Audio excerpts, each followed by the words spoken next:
queríamos que fose expresamente aquí en esta casa. Por qué? Porque aquí estades vos, que sondes a memoria, sondes o coñecemento. E este foro pretende, sobre todas as cousas, compartir ese coñecemento e chegar a unha reflexión e chegar a afondar en temas que nos interesen a todos, a vos e a nós, sobre todo a vos. Quero dar as gracias á Asociación de Xubilados en la persona de Vivencio, que nos facilitou que precisamente pudésemos facelo aquí. Temos que agradecer tamén ao Concello de Grove por todas as facilidades que nos dou. Barlovento Foro é o primeiro acto que facemos nós. Entonces, como xa dixen antes, a pretensión era esa, facer aquí con todos. Un dos fins que temos varios fins, pero digamos que un dos fins que ten o Foro Barlovento, volvo a ler, é a difusión, desenvolvemento e control dos dereitos humanos, cívicos e sociais. Isto engloba, evidentemente, o noso futuro, o futuro das pensións. O futuro das pensións, para xente que estamos aquí, algúns jubilados xa, felizmente, e outros que van a estar, e que, se as jubilacións son o dignas que deben ser, aseguraránnos un futuro, senón mal nos vai a ir a todos. Pero para esclarecer as dudas, porque hoxe se falar moito das pensións, a televisión, os medios de comunicación, todos oímos falar das pensións, pero quen é capaz de preguntar as dudas? Quen nos vai aclarar as dudas que temos? Porque solamente escoitamos, pero non sabemos. Quen sabe? Eu desde logo non sei en absoluto. Entonces, para eso, nós temos a sorte de contar con unha persoa, o noso presidente, que ten un coñecemento dabondo para poder contestar a todas as dúbidas que se vos planteen. Teño que facer uso de a notiña porque temos a sorte de ter unha persoa que ten un coñecemento tan amplo, que se non leo, a verdade que me perdo. Vou a ler. Entonces, Xaquín Álvarez Corbacho é doutor en Ciencias Económicas pola Universidade de Santiago de Compostela. Cursou estudios nas universidades de York e Leicester. Foi o primeiro alcalde do Grove da Democracia no período comprendido entre 1979 e 1981. Tamén catedrático de Facenda Pública e vicerrector de Asuntos Económicos na Universidade de Santiago de Compostela. Catedrático de Economía Aplicada da Universidade de Coruña. Concelleiro de Contas do Consello de Contas de Galicia. As súas investigacións céntranse na teoría do federalismo fiscal, as facendas territoriais, a economía da educación e os efectos económicos das infraestructuras do transporte. É experto en municipalismo e, aparte, xogador de fútbol. Porque, bueno, pero igual sempre queda algo, non? Eu creo que esas cousas nunca se van de todo. Entonces, antes de darlle o paso ao noso presidente, decirmos que o que pretendemos en Foro Barlovento é tratar temas de interés xeral. Para os temas de interés xeral procuraremos traer sempre expertos que nos aclaren, que nos saquen de dudas. Teremos próximamente un sobre a sanidade, sobre a educación e moitos outros. O que pasa que o de hoxe e os outros dous consideramos que son prioritarios hoxe na nosa sociedade. Despois de que acabe a súa exposición Xaquín, faremos un debate, digámoslo así, podedes preguntar, un coloquio, efectivamente, preguntar as dúbidas que teñades, mellor dito, e así entre vos e nós, a ver se ao final nos aclaramos un poquinho sobre este futuro que a veces vemos tan negros, que esperamos que non sea tanto das pensións. Pásolle xa a Xaquín para que siga. Gracias.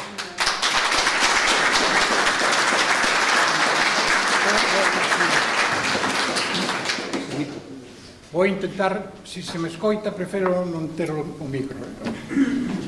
E, por tanto, o que quería decir é que, reiterando as palabras que xa dixo Lina, Un poquinho máis fuerte, por favor. mas, sí, pode ser. Eu quero agradecer, espera un momento que se podo, prefiro non andar por un. Eu quero agradecer a vivencia, toda a súa amabilidade de trato, nos tratou magníficamente e puxo sempre a disposición. E queremos agradecerlle cordialmente a súa amabilidade. E tamén agradezco a todos vostedes a súa amable presencia aquí un sábado, despois de comer, pois, espero que sea fructífera e que aprendamos todos de todos. Ben,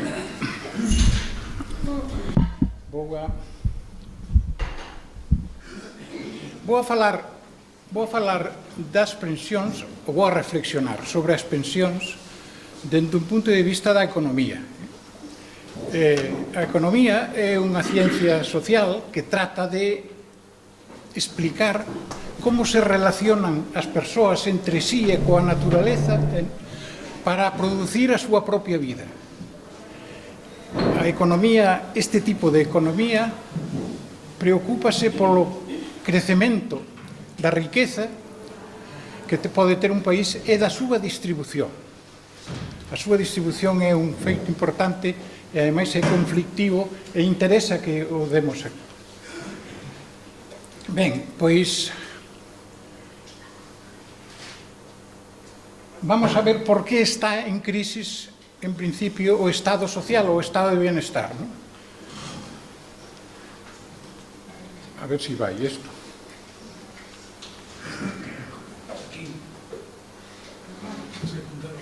Ahora sí.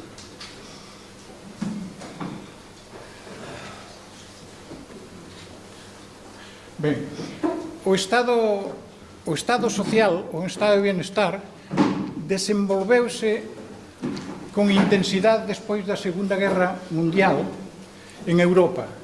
Foi un estado donde a maioría dos países avanzados e democráticos de Europa tiñan. É un estado en donde existen dúas funcións básicas por ese estado. Ten dous brazos o estado. Un é ter políticas públicas que beneficien o crecemento económico, o empleo e as rendas, que está aquí. As políticas públicas, en este caso, van dirixidas a la esfera privada da economía, as empresas privadas, e ten un segundo brazo, que se chama o brazo solidario, que consiste na redistribución dos recursos que ten o Estado para levar adiante os dereitos humanos, a solidaridade, a dignidade personal,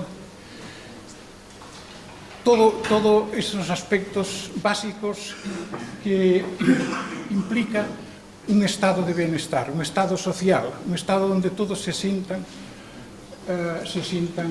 cómodos e satisfeitos en términos da súa vida, non? As políticas redistributivas teñen a súa vez dous grupos, non? Unha é a produción de servicios básicos, a educación, a sanidade, a favorecer a vivenda, a discapacidade, a cultura, etc. Todos estes servicios básicos é unha redistribución en especie, en donde algúns din, non, son servicios gratuitos. Aquí non hai nada gratuito na vida. Non son gratuitos. Estos se pagan por todos os ciudadanos. Se pagan en función da capacidade económica de cada un, a través de sistemas fiscales que teñen que estar fundamentados na xusticia e na progresividade. Bueno, pois temos a redistribución pola vía dos servicios públicos básicos que dignifican as persoas e despois polas prestacións económicas que é unha transferencia de renta desde o sector público hasta as propias persoas. E aquí temos, dentro das prestacións públicas, as pensións. Temos tamén as prestacións por desemprego, as axudas á pobreza, as becas, etc. Estes dous brazos, as dúas funcións, a redistributiva ou legitimadora e a económica ou acumulativa, pois non se levan ben moitas veces na convivencia. Hai un problema de redistribución das rentas e das riquezas que interesa analizar.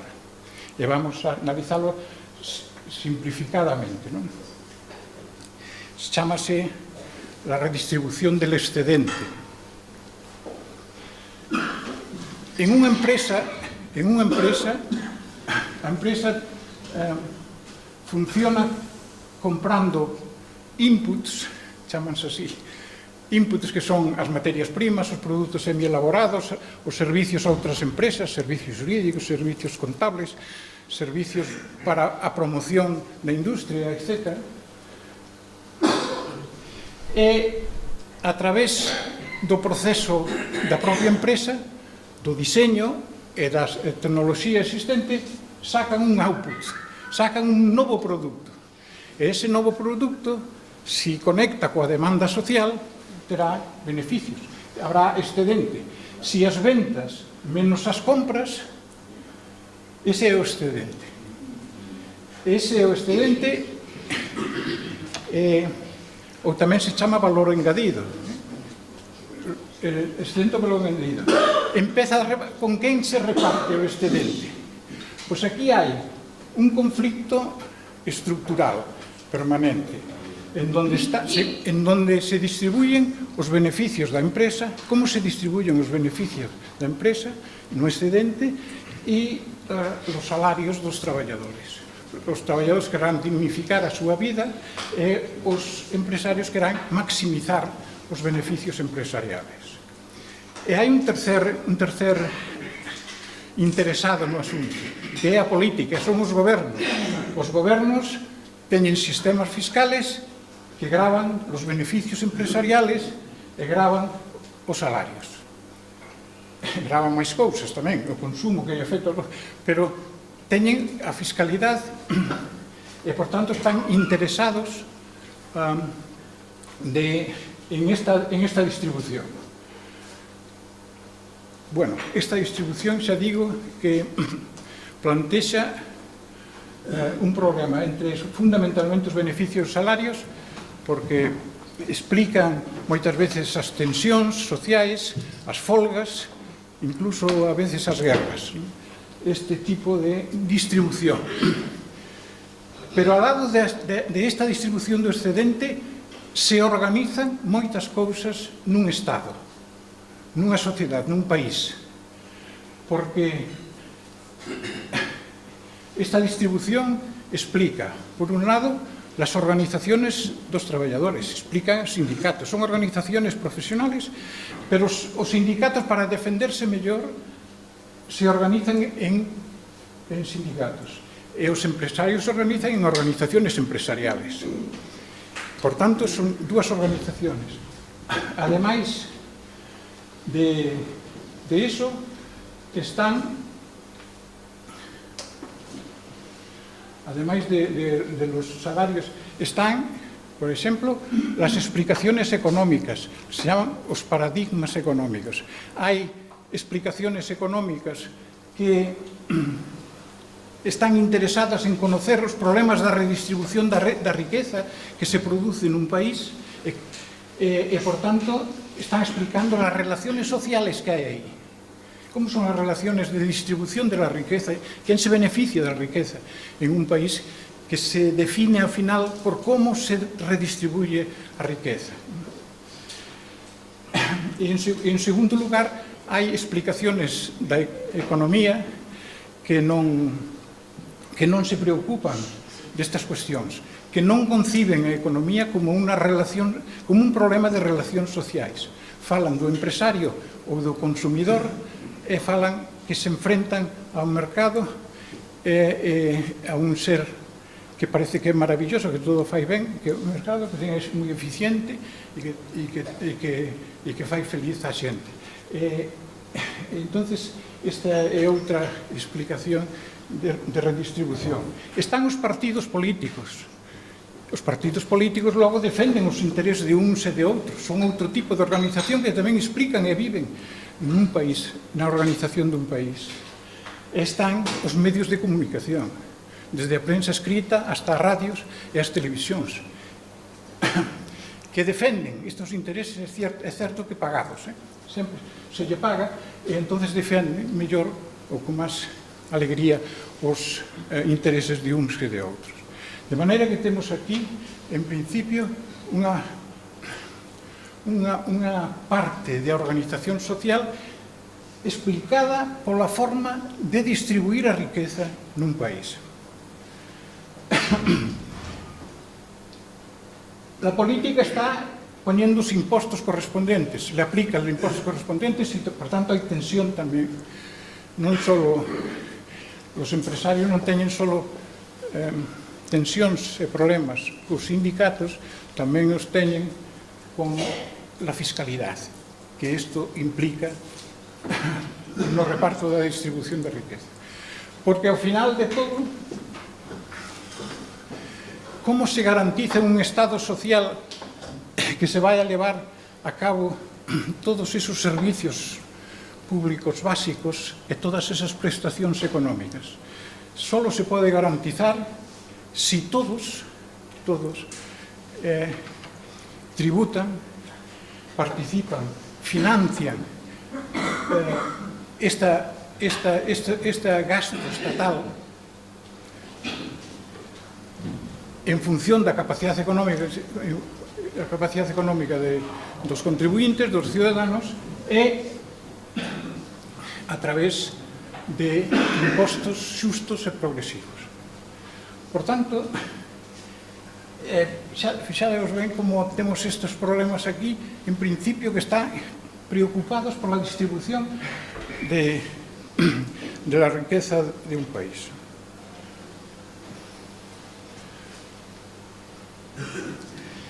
Bueno, pois xa que está na prestación social están as pensións, vamos a comenzar a explicar que é iso das pensións, que papel, que función social básica interesante para o conxunto dos ciudadanos dun país. Que pasaría, por que existen as pensións? Se non existiran pensións públicas, que pasaría? Porque o problema aquí temos a vida dunha persona expresada en un gráfico. Aos 16 anos se pode empezar a traballar, e aos 65 anos hoxe hai que deixar de traballar e comeza un período que non podes traballar e é maior, e normalmente recibes algo, tes que comer e tes que vivir, e por tanto el problema é, se non houbera pensións públicas, para poder vivir en este período máis alá dos 65 anos, a xente teria que preocuparse durante a vida activa laboral de aforrar para poder financiar o consumo da xubilación. E este consumo é moi difícil de precisar. Por qué? Pois porque nadie sabe cando chega aos 65 anos se xubila, nadie vai a saber cantos anos vai a vivir daqui para diante. E, por tanto, como calcular o aforro anterior para saber que nos chega para os anos que vamos a vivir? E quen sabe os anos que vamos a vivir? Non sabe ninguén. Segundo lugar, a composición da familia. Pode haber 2, 3, 4, 5, non sabemos a composición da familia, das persoas que están en ese momento cando un se xubila na familia. E, por tanto, a necesidade, as necesidades económicas, para facer a vida máis sinxela posible, que para comer e vestirse, xa non se pretende máis cousas, pero para comer e vestirse hai que ter unhas determinadas rentas, e que se non hai o aforro, estas persoas pasarían a pobreza extrema. Outro aspecto é se tes a mala sorte de quedar desempregado xa con uns anos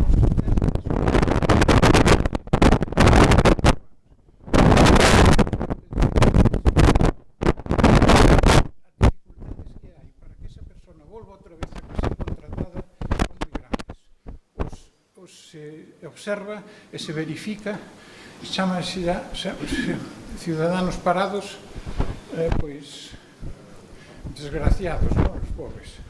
Porque xa é moi difícil este contrato, lo cual implicaría ter máis aforro ou un aforro adicional.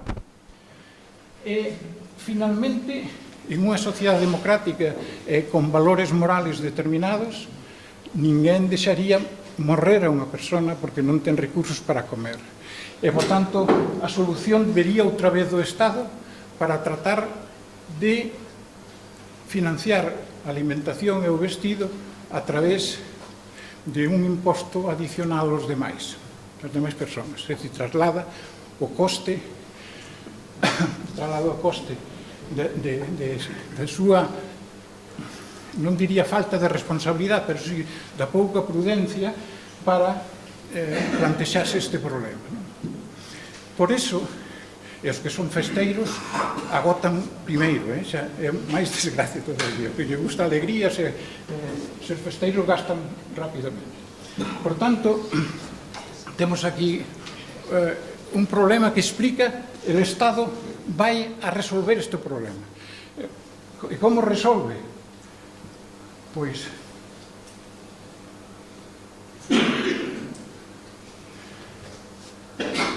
como resolve? Pois o resolve da seguinte maneira: vou a provocar un aforro forzoso nestas persoas. Durante a súa vida laboral provoco o aforro forzoso. E ese aforro forzoso é sacarlle unha parte do seu salario. Esa é a cotización que se paga. A cotización é unha porcentaxe do salario que o Estado pon e recauda para qué? O Estado dice, bueno, pois con estes cartos vamos a financiar aos xubilados actuales, da xente que está traballando, con a esperanza e con os dereitos avalados po Estado de que cando eles se xubilen, as novas generacións estarán financiando a súa pensión. E, por tanto, imaginaos, esta é a situación dos porcentaxes que afectan ao salario nas cotizaciones. Existen dúas cotas, a cota empresarial e a cota do traballador. Si fai para as pensións e para o desemprego, fundamentalmente, nestes dous se concentra todo. Outras, a formación profesional e a FOGASA, Fondo de Garantía Salarial, estos atenden basicamente a empresa. Entón, temos un porcentaxe de cotización que é prácticamente o 30% do salario. Se dice, este é unha cota empresarial que paga o empresario e un 6% paga o traballador. En total son o 36%. Pero isto é así na realidade? Pois non é así. Isto, en principio, está así.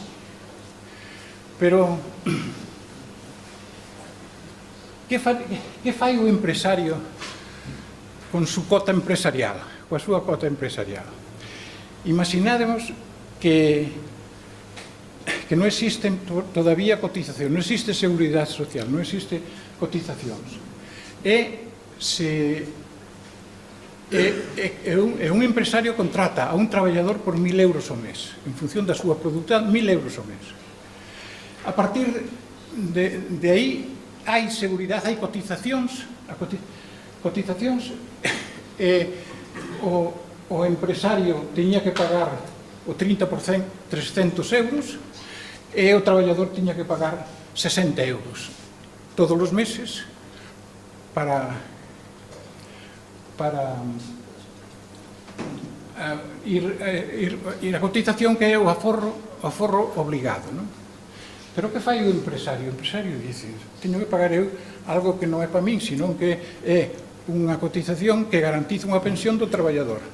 Entón, o que fai está demostrado con investigaciones, e hasta os economistas neoliberales o aceptan, reconhecen que así o que fai é o seguinte: dice, 300 euros que teño que pagar, pagos. A la Seguridade Social aí vai, 300 euros. Pero ao traballador, en vez de darlle 1000, doulle 700. Yo saca do salario do traballador. Ao final, o traballador tamén paga os 36% dos seus salarios nas cotizacións, paga na práctica e así. Pero isto está aceptado por la mayoría da xente. Se dice, bueno, pues ele se beneficia da pensión, por tanto que pague esa situación. Isto logo non tributa no IRPF, está exento do IRPF. Este pago de cotización desgrava no IRPF na base do IRPF cando se declara.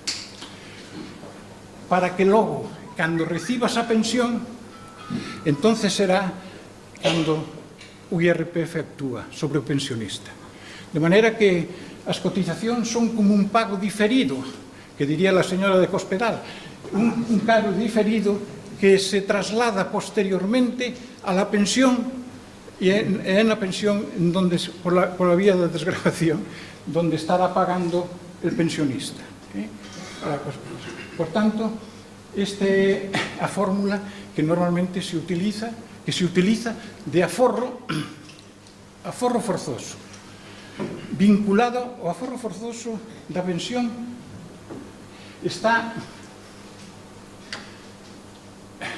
Ten dous aspectos relevantes, dúas exixencias nas cotizacións na pensión. Primeiro, que ten que haber na Seguridade Social un equilibrio financeiro. Os ingresos por cotizacións teñen que ser igual ou maiores que os gastos por pensións do conxunto total do país. Primeira condición, equilibrio financeiro. Isto se pone, o ingreso son el salario medio pola cotización por 36, o porcentaxe de cotización sería o 36%, máis é multiplicado polos traballadores ocupados. Estos serían os ingresos que ten a Seguridade Social. Salario medio por o 36% dese salario medio e por o número de traballadores ocupados. E o gasto é a pensión media polo número de xubilados con pensión. Esta é as cifras, por tanto, a pensión media despejase, igualas isto a isto, e despeixas a pensión medio e te dá que el salario medio pola cotización multiplicado por cantos traballadores hai para pagar un xubilado. Pois o número, este é o número que está en estes momentos en 2,1, 2,2. Se entende isto? No. É dicir, a propia, al igualar ingresos que gastos e despexar a pensión media, te dá esta cosa, que este salario medio por cotización, tes o salario medio total, multiplicado polo 36%, pois tes aquí este salario, esta cotización, e logo se multiplica, se divide o número de traballadores ocupados dividido polo número de xubilados con pensión, os pensionistas. E a segunda condición é de que a pensión individual, PSUI, normalmente se pon aí para dicir que aí pode ser calquera, non é Ignacio. Pode ser PSUI, a pensión de un individuo está ligada ás cotizacións. A pensión individual ten dous coeficientes reguladores e unha base reguladora. A base reguladora non é o salario último de último mes antes de xubilarse. non é eso. É a media salarial dos últimos 15 anos na actualidade, e vai pos 25, hai unha medida aí restrictiva das pensións, unhas axustes que fixo a última reforma e que dice que será a media de los salarios que recibe unha persona durante os últimos 15 anos con tendencia aos 25. E o coeficiente A será 1 si X é 35, si cotizou 35 anos. Si cotizou 34 anos, sácañe un 0,2 puntos. E ten A, pasa a ser, en vez de 1, pasa a ser 0,98. E así se vai baixando si cotizou menos. E B, este coeficiente é o ano da xubilación. Se te xubilas aos 65, B tamén é 1. Cotizar 35 anos e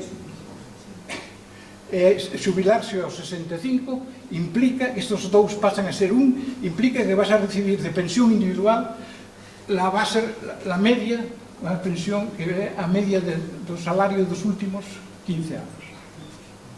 Si non, isto te penaliza, penaliza a la base media. Por tanto, son estes dous elementos. E aquí, en estas variables que explican el funcionamento de las pensións, existen tres dimensiones, tres decisiones. Unha é que existen variables que determinan o mercado. El salario de un traballador lo determina, dicen, o mercado. Bueno, o mercado mayoritariamente, pero as decisións políticas tamén. Porque se colle e se pon un salario mínimo interprofesional un pouco máis para arriba, pois está afectando a este salario medio. É dicir, que hai decisións políticas tamén afecta, pero o principal é que o salario é o mercado que está determinando isto. Como está determinando tamén o salario é el número de traballadores ocupados.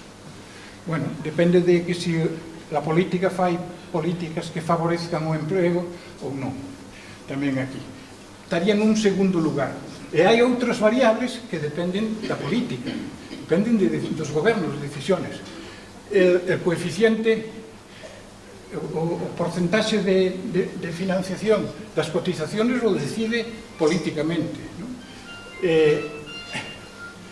El número de xubilados tamén se altera por decisións políticas. Aquí pode haber demografía, un número de xubilados. Evidentemente, se a xente vive cada vez máis anos despois dos 65, afortunadamente, chámase que a esperanza de vida despois dos 65 anos crece, non? As mulleres están hoxe en 85 anos e os homens en 81 de esperanza de vida. Sempre ganan as mulleres, en estes casos. Afortunadamente. Entonces, bueno, pues hai unha orientación, pero son decisiones políticas, hai a demografía, pero tamén hai decisiones políticas en ese aspecto. Si a xubilación en vez dos 65 anos fanos a 70, entonces reduces inmediatamente o número de xubilados con pensión. Bueno, de manera que las variables hai variables demográficas, variables políticas e variables económicas, as do mercado. As políticas son as que teñen maior responsabilidade e tamén influyen incluso habendo outras variables importantes no mercado. Por tanto, este é así como vai funcionando, así se fan os axustes para manter a viabilidade do sistema de pensións. Con estos retoques e estos axustes, en función de como vaya evolucionando a demografía, a política.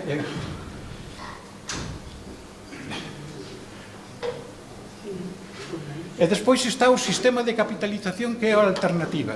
Todas as ofertas que hai hoxe nas campañas que hai de publicidade, usted o fondo de pensiones, é a capitalización, o sistema de capitalización. O do Estado chamase sistema de reparto. El sistema público de pensións chamase un sistema de reparto. E un sistema privado, en donde se iniciou en Chile no ano 81, con Pinochet de presidente de goberno que levou a cabo José chamamos o ministro de Traballo, era José, non me acordo moi ben que levou a cabo, e aí empezou esta política neoliberal. Dice, no, as pensións serán mellores,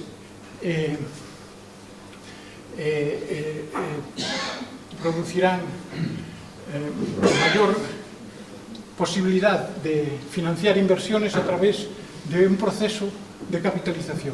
El proceso de capitalización consiste, las cotizaciones existen, sigue existindo o aforro forzado por medio de cotizacións, pero logo o Estado, o goberno lle dice al jubilado, aquí tes 3 ou 4 empresas, estas empresas te poden xestionar a través dun fondo de pensións, te poden xestionar la rentabilidad de as cotizacións que nos poñemos en vez poñemos no teu, na conta particular en ese banco, en esa aseguradora, esa empresa aseguradora. E así é como se fai isto, e logo ao final, cando se xubila, iso é cando está traballando, se vai facendo un aforro, e cando se xubila ten acumulado o aforro das cotizacións, ten os rendementos das inversións que se fixeron nos mercados financeiros de este aforro, ten o custe da xestión do fondo e ten despois que pagar os impostos cando se liquida o fondo. Isto é mellor ou peor que a anterior? El problema aquí está en que é o traballador o que elixe o fondo, elixe a empresa que le va a intentar xestionar os aforros para obtener maiores rendimentos. Elixe o fondo, pero o fondo pode ganar, pode perder. Nestes momentos os mercados financeiros internacionales son moi volátiles e podes incluso quebrar o fondo. Bueno, pois todo isto é asumido, é a responsabilidade do pensionista. Se queda sin nada, pode quedarse sin nada, pode quedarse con moito, pode quedarse con algo, depende en este caso, de la capacidad do fondo para producir rendimentos adicionales. E estos son riscos, e son incertezas, e cando estás en último momento da tua vida, non estás de broma para intentar facer riscos e incertezas con isto de comer, non? Por tanto, ao finalizar, cando se xubila, pode entregarte todo xunto ou facerte unha pensión vitalicia. Te calcula os anos que vas máis ou menos a vivir e te entrega unha parte. De maneira que se morres antes, gana el fondo, gana a empresa, e se morres despois, que normalmente nunca pasa iso, pois perde aquí a empresa. De maneira que temos isto, e as propaganda que se escoita aquí dice, as pensiones públicas son insolventes, son imposibles, quedarán en quebra. E dice, hombre, para poñer en quebra un Estado, o Estado pode, ademais, poñer recursos dos impostos xerais, adicionales, e poden endebedarse para tratar de solucionar determinadas circunstancias. Ten máis capacidade de máis garantías un Estado que esta situación. En Suecia, que ten un mix, ten un sistema mixto, dice, en Suecia sempre os países máis avanzados sempre teñen o sistema de reparto, o sistema público de pensións. E Suecia o que fixo, claro, pero aí fixo, dice, bueno, vamos a facer un mix, pero 80 ou 90%, non recordo, está en unha cantidad así, 80 ou 90% é o sistema de reparto. E nos queda 10 ou 20, se queredes, do aforro, e pode xogar a intentar obter nos mercados financeiros para ver se tes algunha rentabilidade adicional. Ten ese MIS, e parece que lle vai ben, pero aquí, isto para trasladarlo a outros países, en Noruega ou en Suecia, pois normalmente tuveron niveles de rentas máis elevados, teñen cotizacións máis elevados, e, por tanto, as pensións son mellores, se garantiza coa pensión con 80 ou 90% pola vía do sistema de reparto, e despois estaría aquí este pequeno para xogar se podes ganar ou perder, e se ganas, pois estás mellor. Igual que aquí, aquí tamén se pode facer algún fondo adicional. Para as persoas que teñen un pouco de aforro, pois pode facer un fondo adicional, pero o sistema ou pensión pública que nunca se desfaga dela, porque é vitalicia e que por agora garantiza mellor que ninguén as situacións alternativas que existen. Me estou alargando un pouco e vou a intentar. E, por tanto, vamos agora a pasar como se distribuyen os impostos na actualidade. Porque os impostos na actualidade son fundamentales para financiar un estado social, un estado de benestar. Ten uns gastos no brazo solidario, ten uns gastos na prestación de servicios e nas prestacións económicas moi elevados. Entón, vamos a empezar as cifras do ano 2014, fai un ano, que declaramos, que pagamos a última vez, e vamos a ver en España o Estado canto recauda polo IRPF. Mais que canto recauda, é dicir, quen son os pagadores do IRPF según os criterios del excedente, non?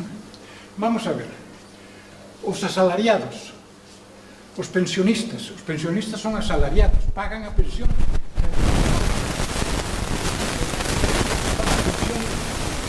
pagan a pensión,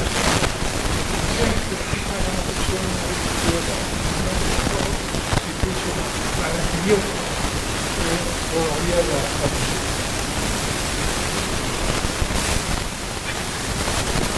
Pagados con prestacións que prácticamente están en baixa, tienen 48 millones de euros, son miles de millones de euros.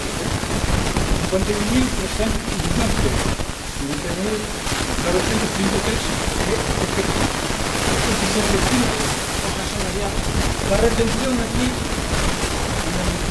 la liquidación definitiva de la retención es prácticamente, está muy controlado por salario igual por la ocasión tributaria, y por tanto estas cifras nunca son inferiores, porque cuando uno declara impuesto sobre la renta, cada vez más normalmente llevan a nunca pagar más que la renta. O poucos van a devolver, pero van a devolver aí moito máis. Por tanto, este é o mínimo que están pagando neste momento os asalariados, os rentas do traballo, e estas últimas, a renta do traballo por contabilidade. Por tanto, son os pensionistas, que eran asalariados anteriormente, están os asalariados actuales,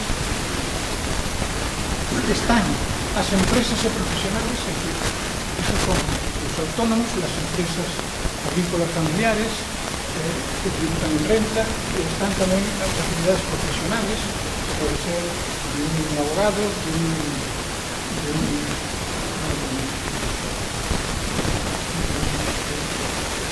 médico particular, un fontaneiro, ou de un que traballa na informática. Son as actividades profesionales. Todo isto tiveron de retención 4.000 millóns de euros, e a suma de todo isto é a aportación das rentas do traballo en términos de retención no IRPF. Son 65.891. El IRPF recaudou 72.662 millóns. O que pagaron a renta do traballo foi o 90%. A renta do traballo representan o 45% das rentas totais en España, o 45%, pero no imposto sobre a renta representan o 90% das recaudacións. A isto como se chama? Eu digo eu, explotación fiscal. Chama. O resto do IRPF, estos son rentas de capital, pero son rentas de capital que son de alquileres de inmuebles, de vendas por almacenes, ou de fincas, son tamén las plusvalías que se generan con reventa, todos os intereses de poder dar unha conta no banco, son unha pequena cantidad, son de la renta de capital. De manera que, primeiro elemento, el impuesto sobre el IRPF lo soporta, é un impuesto sobre o traballo, sobre a xente que traballa. O sea, ven fundamentalmente salariados, pero tamén os autónomos que realizan actividades profesionales e a pequena industria familiar, a pequena empresa.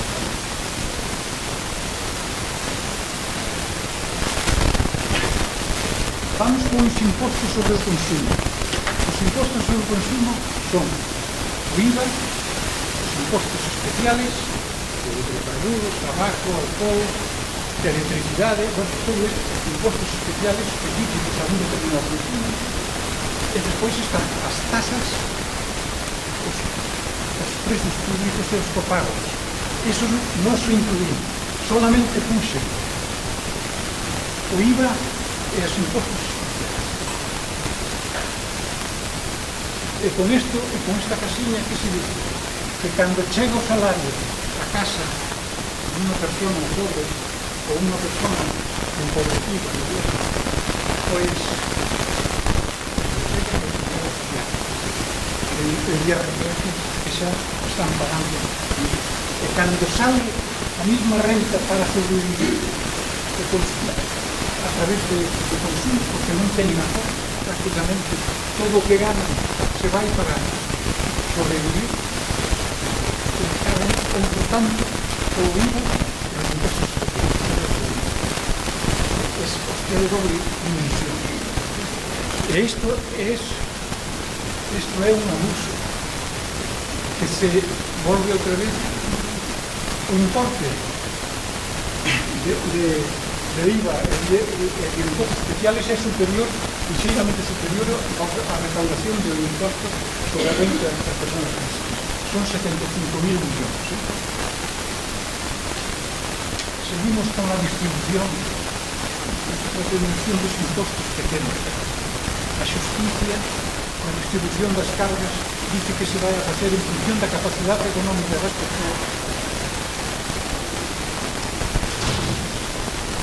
E que en términos de... Vamos a ver, al final, imposto de sociedades. O imposto de sociedades é un imposto que grava as empresas, os beneficios de las empresas organizadas en forma de sociedade, non en forma de personas individuales que para eso tributan en renta. Cuando tienen forma de sociedades, tributan en impuestos sociedades. Mira, aquí temos o resultado contable, que non é o mismo que o resultado que é un resultado contable da contabilidade de pérdidas e ganancias que se vai. E estas son as cifras do resultado contable dos beneficios, ¿no? de las empresas grandes. Estas son as multinacionales, as empresas que teñen grandes grupos e que están consolidadas. Que teñan grandes grupos quere decir que son empresas multinacionales, son empresas moi potentes que están pero a hora de tributar e de cuantificar e de pagar os impostos, pois o fan consolidando todas as contas. Incluyen todas as contas das distintas empresas que teñen en unha sola conta, as contas consolidadas. Entonces, está a base imponible, que es la base de todos os beneficios declarados. La base imponible se le reduce el impuesto de sociedades restante, sale la base imponible, sale la base liquidable. A la base liquidable se le multiplica el tipo impositivo que sale a cuota íntegra, e a cuota íntegra en que se desgrava e sale a cuota líquida. Esto es que realmente pagaban a facenda pública.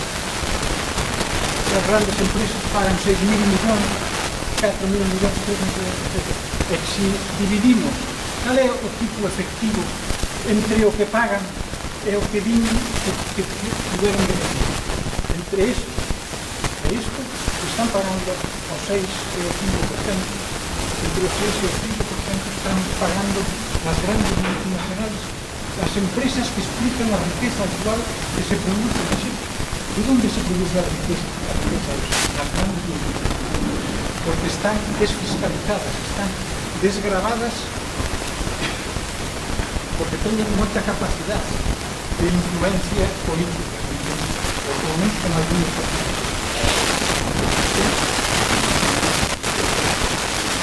O resto de empresas, en nuestras sociedades, pois temos o resultado contable, temos isto, temos a cuota líquida, se puxen a cuota líquida do que pagou, 17 libras, que é o que pagou, e a división entre isto, con respecto ao que di que tiveron de beneficio, le dá un tipo impositivo entre o 15 e o 16%. De maneira que isto é o que pagan las rentas enfatizadas con los grandes beneficios de las grandes empresas. De manera que ahora lo que facemos é vamos a poner a suma de todo esto, el IRPF, de todos os impostos fiscales. El IRPF, 72.000 millones, el 90% proveedores. El IVA y impuestos especiales, 75.000, más de 75.000 millones. Y dice, bueno, aquí pagan los proveedores, pero también pagan el resto de la población. Entonces, lo que empeño es, no se puede diferenciar, lo que empeño a simplificar esto. ¿Cuánto suponen ustedes que están pagando los trabajadores en impuestos especiales? El IVA y los impuestos especiales, él me decía que en torno a 60 y 70%. Pagarían a 60 y 70%. De manera que esto, entiendo que dice el inspector de la Asamblea Secretaria, estaría aquí con 60-70% de esa gente que contribuye que está capacitado. Despois estamos as cotizacións sociales. As cotizacións sociales se pagan 102.000 millóns de euros.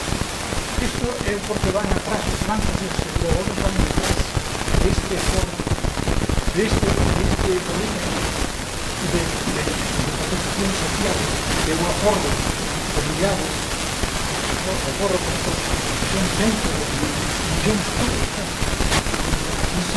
Si no gestionamos eso, el cobramos a este elemento central del negocio de las posibilidades que deixa que gestione o fondo se aproxima a esas cosas a hacer mayores rendimientos que la presión. Tienes que hacer esto. Después está, por tanto, tenemos la suma. La suma son 250.000 millones de euros que suponen todo esto o 90%. 90% do total do presupuesto do Estado. Que son 177.000, casi todo o presupuesto do Estado. 177.800. El impuesto de sociedades ten 18.000. Costó en 2014 18.000 millones frente al 72.000 millones que quiso la renta de capital. La renta de capital tenemos 56%, 55%, las rentas totales son rentas de capital. Pero una gran parte de esto son rentas de un grupo de eso es una parte. Tenemos tanto los impuestos sociales, todo lo que pasó por la distribución, otros son otros impuestos que existen, son impuestos sobre los seguros, hay un impuesto sobre la renta de los no residentes, hay un impuesto sobre los algones, donde importa determinados bienes que pagar. Bueno, hay en total 277 millones. El capítulo de gasto del Estado está en 400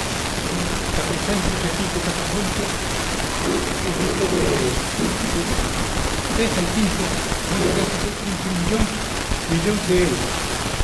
¿Por qué? Porque el Estado endeuda todos los años en unas 140.000 millones de euros para equilibrar esto. De manera que esto, si le sumamos los 140 tantos mil, nos da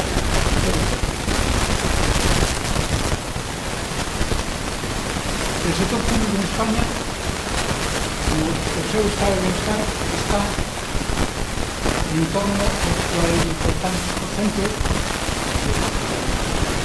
la renta está en cambio a recaudación por tributo está en 20 tantos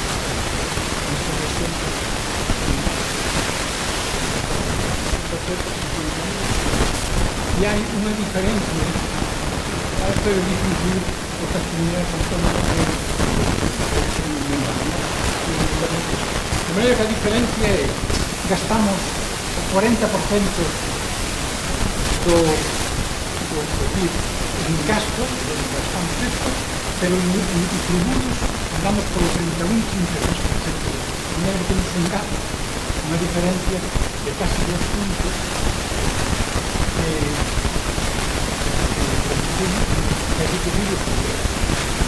y esos 3 puntos de independencia son prácticamente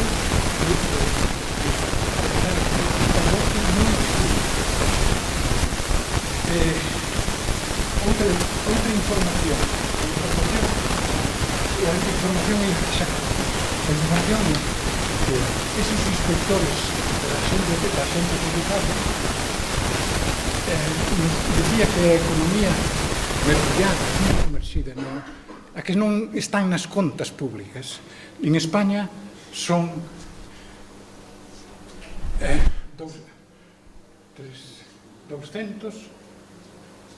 231.000 millóns, ou 25.000 millóns. É o 25% do PIB. O PIB escápase, non tributa. Están en paraísos fiscales ou están desfiscalizadas ou están amnistiadas. Pero o importante é que isto non existe. Se lle aplicáramos o sistema tributario a esa economía que non se contabiliza, teríamos 90.000 millóns, digamos, os inspectores, 90.000 millóns de euros anuales. Con 90.000 millóns de euros anuales, cada punto do PIB son 10.000 millóns, do PIB español. Son 10.000 millóns. Por tanto, 90.000 millóns, ese 9% del PIB está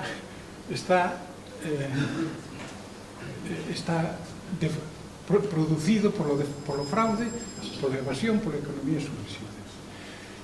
Este é o problema fundamental que temos, non? Quen paga os impostos, como se distribuyen e quen se beneficia del gasto. Bueno, pois la situación que proporcionan as pensións estarían, non habría problemas se houvese eses 90.000 millóns de euros máis durante o ano. Pero como non existe, pois estamos os problemas de austeridade, os problemas de recortes, porque sí que os poderosos que escapan logo lle impoñen ao goberno español a través da Unión Europea, impoñen que faga reformas constitucionales para que la carga financiera da débeda sea la que tenga la prioridad absoluta en el pago. Primeiro se paga os intereses da débeda, os xuros da débeda e as amortizacións, e despois se paga o resto. Por tanto, teñen garantizado el instrumento, el presuposto, os orzamentos pasan a ser un instrumento de redistribución de rentas ao revés. En este caso, pues redistribuyen, pero benefician. En cada presuposto nestes momentos os xuros da débeda, os intereses da débeda son 35.000 millóns que lle paga. E o resto, a amortización do ano 2005 eran 92.000 millóns. Pero 92.000 se pagan con máis débeda pública, de maneira que non salimos do lío, porque quere dicir que non hai reducción da débeda pública. Se ti financias a amortización con máis débeda, pois non sales. Sigue sempre debendo o mismo ou máis e tes outros agujeros.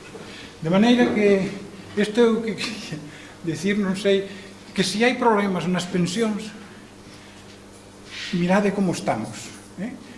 E este tipo de cousas non se falan.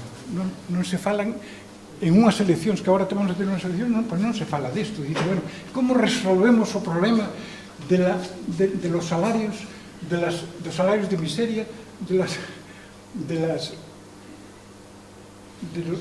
fortalecer outra vez os servicios públicos, sanidade, educación, de que as pensións non teñen problema, se teñen problema sempre está aí os presupuestos do Estado, as transferencias, os impostos que momentáneamente poden garantizar ou cubrir cualquier burato que poda existir en ese momento. Bueno, pois disso non se fala. De maneira que ou se fala disso ou seguimos na senda do empobrecimento hasta a ruína final. Que importa el problema das pensións?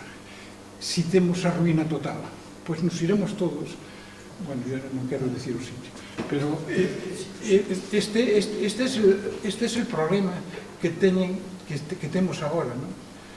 Un problema descarado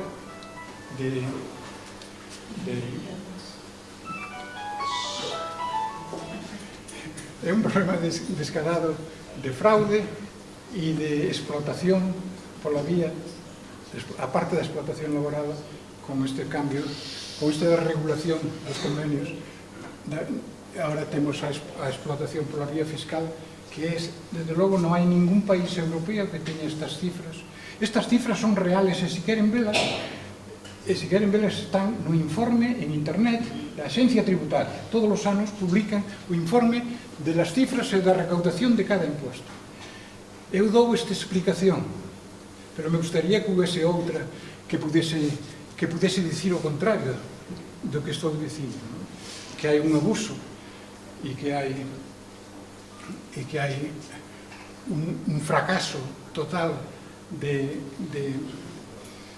convertir un estado social, un estado de benestar, en un estado digno, e de que as preocupacións dos ciudadanos estén na primeira línea, estén no objetivo prioritario. Despois serán os beneficios das empresas e o resto. Bueno. Gracias a...